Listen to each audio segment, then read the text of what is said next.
Investments are the prime movers of an economy.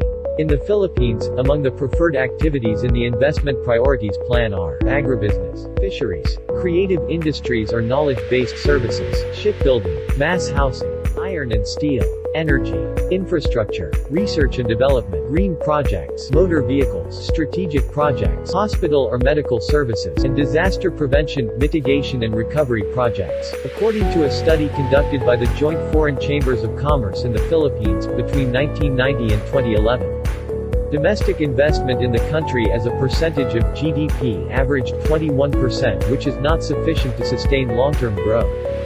The main challenge for the Philippines is to build an investment climate that would improve the country's business attractiveness. The Omnibus Investment Code of 1987 and other laws amending sections of the Investment Code were then crafted to serve this purpose. On July 16, 1987, President Corazon C. Aquino signed the Executive Order No. 226 known as the Omnibus Investments Code of 1987 to integrate, clarify, and harmonize laws on investment. It covers the following provisions. Functions and duties of the Board of Investments or BOI. Investments with incentives. Incentives to multinational companies. Incentives of export processing zone enterprises. EO 226 originally included provisions on foreign investments, however. Book 2 or the Foreign Investments Without Incentives was repealed through Republic Act No. 7042, which was signed into law on June 13, 1991. The Philippines Board of Investments, an attached agency of the Department of Trade and Industry, is the lead government agency responsible for the promotion of investments in the Philippines. BOI is mandated by EO 266 to implement provisions such as on investments with incentives, Foreign Investment Act, incentives to multinational companies establishing headquarters and warehouses, etc. In short, the BOI is the one-stop shop in doing business in the Philippines. Investment Priorities Plan or IPP, as stated in Article 27, is prepared by the Board after consultation with appropriate government agencies and the private sector. The following are included in the IPP and listed in Article 26, specific activities and generic categories of economic activity, wherein investments are to be encouraged. Specific public utilities which can qualify for incentives.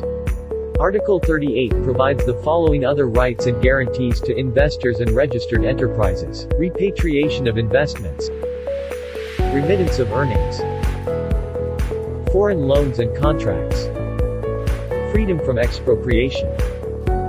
Requisition of investment. Tax and duty exemption on imported capital equipment and tax credit on domestic capital equipment of Article 39 were amended by RA No. 7369, signed in April 10, 1992 by President Corazon C. Aquino. Article 40 of EO 226 provides pioneer incentives and incentives for necessary and major infrastructure and public utilities to a registered enterprise regardless of nationality located in a less developed area. Republic Act No. 7042, known as the Foreign Investments Act of 1991, repealed Articles 44 to 56 of Book 2 of EO 226. EO 226 also stipulates provisions on the qualifications of an alien or foreigner who may be issued a special investor's resident visa stated in Article 74. While Article 45 provides the repertorial requirements of a holder of such visa. Book 6 of EO 226 provides the incentives to export processing zones as stated in the following articles. Employment of foreign nationals. Tax treatment of merchandise in the zone.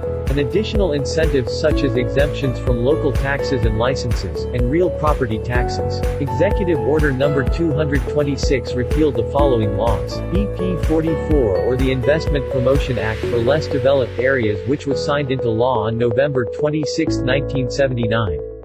BP 391 or the Investment Incentive Policy Act of 1983, which was signed into law on April 28, 1983.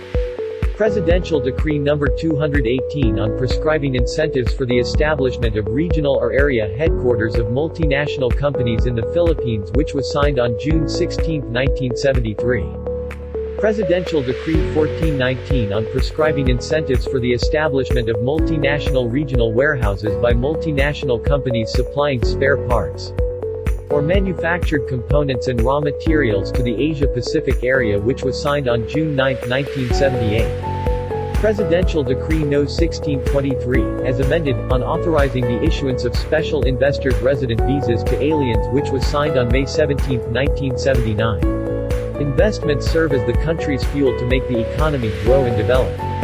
More investments mean more job opportunities and more income for the investors, the government, and the Filipino workers. The Investments Code and the laws amending it are just among the many factors affecting both Filipino and foreign investments in the country. Investors also consider peace and order situation, trust in leadership, and work ethic of the people before any investment is done. In general, investments are good, however, we must not overlook their potential effects specifically on the environment and natural resources.